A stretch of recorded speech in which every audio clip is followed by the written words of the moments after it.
ભલે સારું બોલતા ના આવડે પણ આમ રડીને મારી વાત કરતા કરતા આંખો પલળી જાય એ મારા પ્રેમી ભક્તો છે, જે મારી વાત સાંભળી, મારી વાતની ચર્ચા કરી, મારો પરચો જોઈ અને આંખો ભીની જેને થતી હશે ને એને હું ખૂબ પ્રેમ કરું છું માતા, એને હું પ્રેમ કરું છું, એને હું વાલ કરું છું, એને આ મારા નામ લેવાથી, મારું સ્મરણ કરવાથી, મારી વાત સાંભળવાથી, મારો પરચો જોવાથી રામ આંખો પલળી જાય.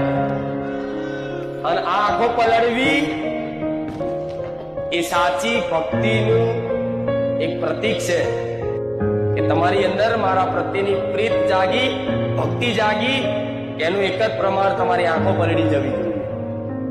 પણ ખાલી ખાલી ના પલળતા પાછા, એ તો અંદરથી નીકળે. ભલે કોક દાડો નીકળે તો સમજી લેવા મારી કૃપા છે. ના નીકળતા હોય તો એના માટે કહીશ કે પ્રાર્થના કરજો કે માં તારા હરખ મન, તારી ભક્તિમાં મારે એક વખત રોવું છે.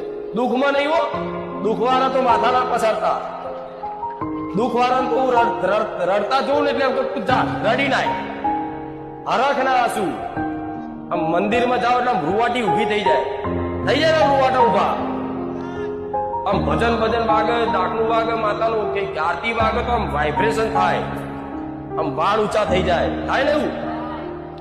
તે વાઇબ્રેશન થાય ને તો સમજી લો મારી શક્તિનો ટચ થાય છે, તમને અસર થાય છે.